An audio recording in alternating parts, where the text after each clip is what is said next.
Hello everyone, আসসালামু আলাইকুম সবাইকে। Welcome to my channel job solution with মারিয়া। আজকে আপনাদের সামনে আসছি খাদ্য অধিদপ্তর সহ বিভিন্ন অধিদপ্তরের চূড়ান্ত একটি সাজেশন নিয়ে। সেটা হচ্ছে বাংলা আধুনিক যুগের উপর। এখানে কিছু প্রশ্ন আছে, খুবই গুরুত্বপূর্ণ প্রশ্ন এবং অত্যন্ত সুন্দর প্রশ্নগুলো। তো কথা না বাড়িয়ে শুরু করা যাক। আর ভিডিওটি ভালো লাগলে অবশ্যই চ্যানেলটি সাবস্ক্রাইব করে পাশে থাকা বেল আইকনটি অবশ্যই প্রেস করুন এবং একটি লাইক এবং কোনো কমেন্ট করতে অবশ্যই ভুলবেন না। আপনারা কোন ধরনের ভিডিও চাচ্ছেন এবং ভিডিওটি ভালো হচ্ছে কিনা, বা আপনারা কোন ধরনের ভিডিও দিলে আপনারা উপকৃত হতে পারেন সেটি অবশ্যই জানাবেন কমেন্টের মাধ্যমে। তো শুরু করা যাক। বিসমিল্লাহির রহমানির রহিম। স্মৃতিস্তম্ভ কবিতাটি কোন কাব্যগ্রন্থের অন্তর্গত? স্মৃতিস্তম্ভ কবিতাটি মানচিত্র কাব্যগ্রন্থের অন্তর্গত। স্মৃতিস্তম্ভ কবিতাটি মানচিত্র কাব্যগ্রন্থের অন্তর্গত। কোন কাব্যগ্রন্থের জন্য বুদ্ধদেব বসু মরণোত্তর রবীন্দ্র পুরস্কার লাভ করেন? স্বাগত বিদায়। স্বাগত বিদায় কাব্যগ্রন্থের জন্য বুদ্ধদেব বসু মরণোত্তর রবীন্দ্র পুরস্কার লাভ করেন। স্বাগত বিদায়। স্বাগত বিদায় কাব্যগ্রন্থের জন্য বুদ্ধদেব বসু মরণোত্তর রবীন্দ্র পুরস্কার লাভ করেন। আনোয়ার পাশা গ্রন্থটির রচয়িতা কে? আনোয়ার পাশা গ্রন্থটির রচয়িতা হচ্ছে ইব্রাহিম খাঁ। ঢাকায় মুসলিম সাহিত্য সমাজ গঠন করেন কে? ঢাকায় মুসলিম সাহিত্য সমাজ গঠন করে আবুল হোসেন। আবুল হোসেন ঢাকায় মুসলিম সাহিত্য সমাজ গঠন করে। এস ওয়াজেদ আলী রচিত প্রথম প্রবন্ধ কোনটি? এস ওয়াজেদ আলী রচিত প্রথম প্রবন্ধ হচ্ছে অতীতের বোঝা। অতীতের বোঝা এস ওয়াজেদ আলী রচিত প্রথম প্রবন্ধ। সুলতানা স্ট্রিম। সুলতানা স্ট্রিম গ্রন্থটি বাংলায় অনুবাদ করেন কে? বেগম রোকেয়া সাখাওয়াত হোসেন সুলতানা স্ট্রিম গ্রন্থটি বাংলায় অনুবাদ করেন। শাশ্বত বঙ্গ কাজী আব্দুল ওদুদ রচিত একটি প্রবন্ধ। শাশ্বত বঙ্গ এটি কাজী আব্দুল ওদুদ রচিত একটি প্রবন্ধ। মানিক বন্দ্যোপাধ্যায়ের ডাকনাম কি? মানিক বন্দ্যোপাধ্যায়ের ডাকনাম মানিক। মানিক বন্দ্যোপাধ্যায়ের ডাকনাম মানিক। আব্দুল্লাহ উপন্যাসটি কার রচনা? আব্দুল্লাহ উপন্যাসটি কাজী ইমদাদুল হকের রচনা। কাজী ইমদাদুল হকের রচনা হচ্ছে আব্দুল্লাহ। কোন সাহিত্যিক মধ্যযুগ ও আধুনিক যুগের মিলনকারী? ঈশ্বরচন্দ্র গুপ্ত। ঈশ্বরচন্দ্র গুপ্ত মধ্যযুগ ও আধুনিক যুগের মিলনকারী। মধ্যযুগ ও আধুনিক যুগের মিলনকারী হচ্ছে ঈশ্বরচন্দ্র গুপ্ত। দৈনিক গণকণ্ঠ পত্রিকার সম্পাদক ছিলেন কে? দৈনিক গণকণ্ঠ পত্রিকার সম্পাদক ছিলেন আল মাহমুদ। আল মাহমুদ দৈনিক গণকণ্ঠ পত্রিকার সম্পাদক ছিলেন। আল মাহমুদ ছিলেন দৈনিক গণকণ্ঠ পত্রিকার সম্পাদক। জীবন ক্ষুধা উপন্যাসটি কার লেখা? জীবন ক্ষুধা উপন্যাসটি আবুল মনসুর আহমদের লেখা। জীবন ক্ষুধা উপন্যাসটি লেখা হচ্ছে আবুল মনসুর আহমদের। কবিয়ালদের লুপ্তপ্রায় জীবনী উদ্ধার করেন কে? কবিয়ালদের লুপ্তপ্রায় জীবনী উদ্ধার করেন ঈশ্বরচন্দ্র গুপ্ত। ঈশ্বরচন্দ্র গুপ্ত কবিয়ালদের লুপ্তপ্রায় জীবনী উদ্ধার করেন। বাংলা সাহিত্যের আধুনিক গীতি কবিতার স্রষ্টা কে? বাংলা সাহিত্যের আধুনিক গীতি কবিতার স্রষ্টা হচ্ছে বিহারীলাল চক্রবর্তী। বিহারীলাল চক্রবর্তীকে বাংলা সাহিত্যের আধুনিক গীতি কবিতার স্রষ্টা বলা হয়। বাঙালি ও বাঙ্গালা সাহিত্য। বাঙালি ও বাংলা সাহিত্য গ্রন্থটি কে রচনা করেছেন? বাঙালি ও বাংলা সাহিত্য রচনা করেছেন আহমদ শরীফ। আহমদ শরীফ বাঙালি ও বাংলা সাহিত্য গ্রন্থটি রচনা করেছেন। কত সালে সংস্কৃত কলেজ ঈশ্বরচন্দ্রকে বিদ্যাসাগর উপাধি প্রদান করে? সংস্কৃত কলেজ ঈশ্বরচন্দ্রকে বিদ্যাসাগর উপাধি প্রদান করে 1839 সালে। 1839 সালে ঈশ্বর কলেজকে বিদ্যাসাগর উপাধি প্রদান করে সংস্কৃত কলেজ। আঞ্জুমানে খাওয়াতিনে ইসলাম। আঞ্জুমানে খাওয়াতিনে ইসলাম প্রতিষ্ঠা করেন কে? বেগম রোকেয়া সাখাওয়াত হোসেন। বেগম রোকেয়া সাখাওয়াত হোসেন আঞ্জুমানে খাওয়াতিনে ইসলাম প্রতিষ্ঠা করেন। আহমদ ছফা রচিত মুক্তিযুদ্ধ ভিত্তিক উপন্যাস কোনটি? আহমদ ছফা রচিত মুক্তিযুদ্ধ ভিত্তিক উপন্যাস অলাচক্র। আহমদ ছফা রচিত মুক্তিযুদ্ধ ভিত্তিক উপন্যাস হচ্ছে অলাচক্র। ধনঞ্জয় ও গণেশ চরিত্র দুটি মানিক বন্দ্যোপাধ্যায় রচিত কোন উপন্যাসে পাওয়া যায়? গণেশ ও ধনঞ্জয় এই চরিত্র দুটি মানিক বন্দ্যোপাধ্যায় রচিত পদ্মা নদীর মাঝি উপন্যাসে পাওয়া যায়। ফুড কনফারেন্স গল্পগ্রন্থের রচয়িতা কে? ফুড কনফারেন্স গল্পগ্রন্থের রচয়িতা আবুল মনসুর আহমদ। আবুল মনসুর আহমদ ফুড কনফারেন্স গল্পগ্রন্থের রচয়িতা। কোনটি ঈশ্বরচন্দ্র বিদ্যাসাগর রচিত শিক্ষামূলক গ্রন্থ নয়? ঈশ্বরচন্দ্র বিদ্যাসাগর রচিত শিক্ষামূলক গ্রন্থ নয় হচ্ছে ভ্রান্তিবিলাস। আমি কোনো আগন্তুক নই কবিতাটি আহসান হাবিব রচিত কোন কাব্যগ্রন্থের অন্তর্ভুক্ত? আমি কোনো আগন্তুক নই কবিতাটি আহসান হাবিব রচিত কোন কাব্যগ্রন্থের অন্তর্ভুক্ত? এটি হচ্ছে দু হাতে দুই আদিম পাথর। দু হাতে দুই আদিম পাথর এই কাব্যগ্রন্থের অন্তর্ভুক্ত হচ্ছে আমি কোনো আগন্তুক নই কবিতাটি আহসান হাবিবের। দু হাতে দুই আদিম পাথর এই কাব্যগ্রন্থের অন্তর্ভুক্ত আমি কোনো আগন্তুক নই কবিতাটি। রেখাচিত্র গল্পগ্রন্থের রচয়িতা কে? রেখাচিত্র গল্পগ্রন্থের রচয়িতা বুদ্ধদেব বসু। বুদ্ধদেব বসু রেখাচিত্র গল্পগ্রন্থের রচয়িতা। বিহারীলাল চক্রবর্তীর প্রথম সার্থক গীতকবিতা কোনটি? বিহারীলাল চক্রবর্তীর প্রথম সার্থক গীতিকবিতা হচ্ছে বঙ্গসুন্দরী। বঙ্গসুন্দরী বিহারীলাল চক্রবর্তীর প্রথম সার্থক গীতিকবিতা। বিহারীলাল চক্রবর্তীর প্রথম সার্থক গীতিকবিতা হচ্ছে বঙ্গসুন্দরী। আবুল হাসানের মৃত্যুর পর প্রকাশিত কাব্যনাট্য কোনটি? ওরা কয়েকজন। ওরা কয়েকজন এই কাব্যনাট্যটি আবুল হাসানের মৃত্যুর পর প্রকাশিত হয়। অন্নদাশঙ্কর রায় রচিত ছোট গল্প কোনটি? কামিনী কাঞ্চন। কামিনী কাঞ্চন অন্নদাশঙ্কর রায় রচিত ছোট গল্প। মানিক বন্দ্যোপাধ্যায়ের প্রথম প্রকাশিত উপন্যাস কোনটি? মানিক বন্দ্যোপাধ্যায়ের প্রথম প্রকাশিত উপন্যাস হচ্ছে জননী। জননী মানিক বন্দ্যোপাধ্যায়ের প্রকাশিত প্রথম উপন্যাস। রবীন্দ্রনাথ ঠাকুরের ব্যক্তিগত সচিব ছিলেন কে? রবীন্দ্রনাথ ঠাকুরের ব্যক্তিগত সচিব ছিলেন অমিয় চক্রবর্তী, যিনি পঞ্চপাণ্ডবের একজন ছিলেন। অমিয় চক্রবর্তী ছিলেন সে পঞ্চপাণ্ডবের একজন এবং তিনি রবীন্দ্রনাথ ঠাকুরের ব্যক্তিগত সচিব ছিলেন। চিলেকোঠা সেপাই উপন্যাসটির রচয়িতা কে? চিলেকোঠার সেপাই উপন্যাসটির রচয়িতা হচ্ছে আখতারুজ্জামান ইলিয়াস। আখতারুজ্জামান ইলিয়াস রচিত উপন্যাস হচ্ছে চিলেকোঠার সেপাই। নারী জাগরণের পথিকৃৎ বেগম রোকেয়ার জন্ম কোন জেলায়? নারী জাগরণের পথিকৃৎ বেগম রোকেয়ার জন্ম রংপুর জেলায়। একদা তুমি প্রিয়ে উপন্যাসটি কে লিখেছেন? একদা তুমি প্রিয়ে উপন্যাসটি লিখেছেন বুদ্ধদেব বসু। আমার ভাইয়ের রক্তে রাঙানো 21শে ফেব্রুয়ারি গানের রচয়িতা কে? আমার ভাইয়ের রক্তে রাঙানো 21শে ফেব্রুয়ারি গানের রচয়িতা হচ্ছে আব্দুল গাফফার চৌধুরী। আব্দুল গাফফার চৌধুরী রচনা করেছেন আমার ভাইয়ের রক্তে রাঙানো 21শে ফেব্রুয়ারি। কাল নিরবধি স্মৃতিকথামূলক গ্রন্থটি কার রচনা? কাল নিরবধি স্মৃতিকথামূলক গ্রন্থটি রচনা করেছেন ডক্টর আনিসুজ্জামান। কাল নিরবধি এই স্মৃতিকথামূলক এই গ্রন্থটি রচনা করেছেন ডক্টর আনিসুজ্জামান। কাল নিরবধি একটি স্মৃতিকথামূলক গ্রন্থ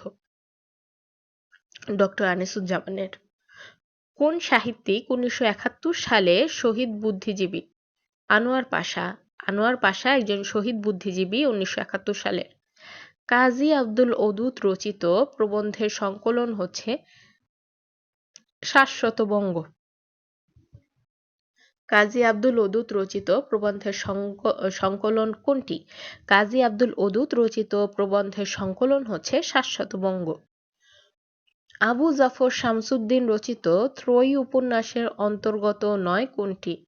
আবু জাফর শামসুদ্দীন রচিত ত্রয়ী উপন্যাস হচ্ছে পদ্মা মেঘনা যমুনা, সংকীর্তন, শঙ্কর সংকীর্তন, ভাওয়ালগড় উপাখ্যান, এই তিনটি হচ্ছে আবু জাফর শামসুদ্দীনের ত্রয়ী উপন্যাস এবং দেয়াল এটি আবু জাফর শামসুদ্দীনের ওই ত্রয়ী উপন্যাসের অন্তর্ভুক্ত নয়। বাংলা ভাষার প্রথম দৈনিক পত্রিকার প্রতিষ্ঠাতা সম্পাদক কে ছিলেন? বাংলা ভাষার প্রথম দৈনিক পত্রিকার প্রতিষ্ঠাতা সম্পাদক ছিলেন ঈশ্বরচন্দ্র গুপ্ত। সর্বপ্রথম বাংলা গানে ঠুমরী আমদানি করেন কে? সর্বপ্রথম বাংলা গানে ঠুমরী আমদানি করেন অতুল প্রসাদ সেন। অতুল প্রসাদ সেন সর্বপ্রথম বাংলা গানে ঠুমরী আমদানি করেন। ক্ষুধা প্রেম আগুন উপন্যাসটি লিখেছেন কে? ক্ষুধা প্রেম আগুন এই উপন্যাসটি লিখেছেন আব্দুল মান্নান সৈয়দ। ক্ষুধা প্রেম আগুন উপন্যাসটি লিখেছেন আব্দুল মান্নান সৈয়দ। ঈশ্বরচন্দ্র বিদ্যাসাগর রচিত শিক্ষামূলক গ্রন্থ কোনটি? ঈশ্বরচন্দ্র বিদ্যাসাগর রচিত শিক্ষামূলক গ্রন্থ হচ্ছে বর্ণপরিচয়। আবু ইসহাক রচিত গল্পগ্রন্থ কোনটি? আবু ইসহাক রচিত গল্প গ্রন্থ হচ্ছে হারেম। হারেম আবু ইসহাক রচিত একটি গল্প গ্রন্থ। বিখ্যাত উপন্যাস তিতাস একটি নদীর নাম এর রচয়িতা কে? তিতাস একটি নদীর নাম এর রচয়িতা হচ্ছেন অদ্বৈত মল্লবর্মণ। মুসলিম সাহিত্য সমাজের বুদ্ধির মুক্তি আন্দোলনের অন্যতম উদ্যোক্তা কে ছিলেন? মুসলিম সাহিত্য সমাজের বুদ্ধির মুক্তির আন্দোলনের অন্যতম উদ্যোক্তা ছিলেন আব্দুল কাদির। আব্দুল কাদির ছিলেন মুসলিম সাহিত্য সমাজের বুদ্ধির মুক্তির আন্দোলনের অন্যতম উদ্যোক্তা। আধুনিক বাংলা গীতিকাব্যের প্রথম ও প্রধান কবি নামে পরিচিত কে? আধুনিক বাংলা গীতিকাব্যের প্রথম ও প্রধান কবি নামে পরিচিত হচ্ছে বিহারীলাল চক্রবর্তী। বিহারীলাল চক্রবর্তীকে আধুনিক বাংলা গীতিকাব্যের প্রথম ও প্রধান কবি বলা হয়। নদীবক্ষে উপন্যাসটি কার রচনা? নদীবক্ষে উপন্যাসটি রচয়িতা হচ্ছেন কাজী আব্দুল ওদুদ। কাজী আব্দুল ওদুদ হচ্ছেন নদীবক্ষে উপন্যাসটি রচয়িতা। বাংলাদেশের সাহিত্য শিল্পকলার সমাজ রাষ্ট্রের ২০ জন স্বনামখ্যাত মানুষ সম্পর্কে স্মৃতিচারণামূলক রচনা সংকলন স্মৃতির মানুষ এর রচয়িতা কে? বাংলাদেশের সাহিত্য শিল্পকলার সমাজ রাষ্ট্রের ২০ জন স্বনামখ্যাত মানুষ সম্পর্কে স্মৃতির চারণামূলক রচনা সংকলন হচ্ছে স্মৃতির মানুষ। এই স্মৃতির মানুষ এই স্মৃতিচারণামূলক যেই রচনা এর রচয়িতা হচ্ছেন আনিসুজ্জামান। বুদ্ধদেব বসুর প্রথম উপন্যাস কোনটি? বুদ্ধদেব বসুর প্রথম উপন্যাস হচ্ছে সাড়া। সাড়া বুদ্ধদেব বসুর প্রথম উপন্যাস। বেগম রোকেয়া রচিত পদ্মরাগ কোন ধরনের রচনা? পদ্মরাগ একটি উপন্যাস। বেগম রোকেয়া রচিত পদ্মরাগ একটি উপন্যাস। সংস্কৃতির ভাঙা সেতু প্রবন্ধ গ্রন্থটির রচয়িতা কে? সংস্কৃতির ভাঙা সেতু প্রবন্ধটির রচয়িতা আখতারুজ্জামান ইলিয়াস। অন্নদাশঙ্কর রায় রচিত উপন্যাস অপসরণ। অন্নদাশঙ্কর রায়ের রচিত উপন্যাস হচ্ছে অপসরণ। অপসরণ উপন্যাসটির রচয়িতা অন্নদাশঙ্কর রায়। মানিক বন্দ্যোপাধ্যায়ের জন্মসাল কত তারিখ? মানিক বন্দ্যোপাধ্যায়ের জন্মসাল হচ্ছে ১৯০৮ সাল। ১৯০৮ সালে মানিক বন্দ্যোপাধ্যায় জন্মগ্রহণ করেন। বাংলাদেশ কবিতাটি কে লিখেছেন? বাংলাদেশ কবিতাটি লিখেছেন অমিয় চক্রবর্তী। অমিয় চক্রবর্তী লিখেছেন বাংলাদেশ কবিতা।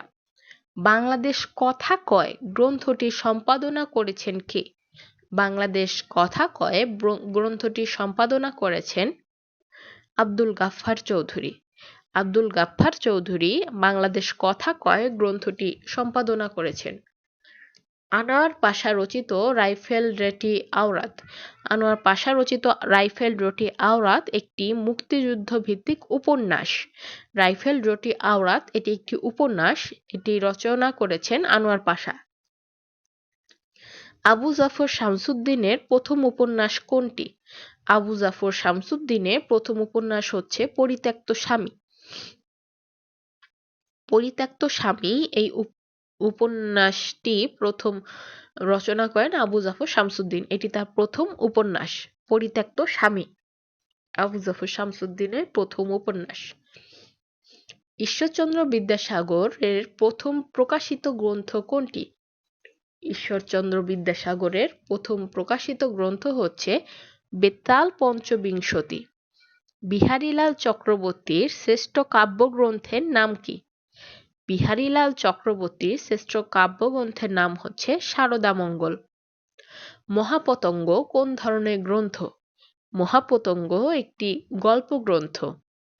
লোকায়ত সাহিত্য প্রবন্ধের রচয়িতা কে? লোকায়ত সাহিত্য প্রবন্ধের রচয়িতা হচ্ছে আব্দুল কাদির। মহাপতঙ্গ কোন ধরনের গ্রন্থ? এটি মহাপতঙ্গ একটি গল্প গ্রন্থ। লোকায়ত সাহিত্য প্রবন্ধের রচয়িতা হচ্ছে আব্দুল কাদির।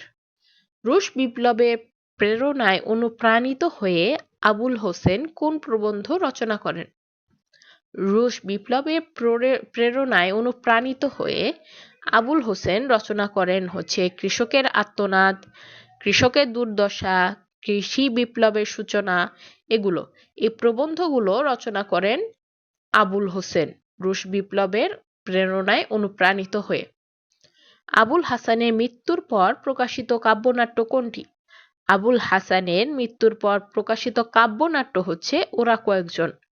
ওরা কয়েকজন আবুল হাসানের মৃত্যুর পর প্রকাশিত কাব্যনাট্য। কোনটি আব্দুল মান্নান সৈয়দ রচিত উপন্যাস? আব্দুল মান্নান সৈয়দ রচিত উপন্যাস হচ্ছে অতে অজগর।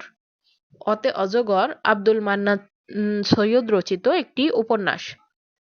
এসো বিজ্ঞানের রাজ্যে এর লেখক কে? এসো বিজ্ঞানের রাজ্যে এর লেখক হচ্ছে আব্দুল্লাহ আল মুতি। আব্দুল্লাহ আল মুতি হচ্ছে এসো বিজ্ঞানের রাজ্যে এর লেখক। ধীরে বহে বুড়িগঙ্গা গ্রন্থটির কে লিখেছেন? গ্রন্থটির রচয়িতা কে? আব্দুল গাফফার চৌধুরী।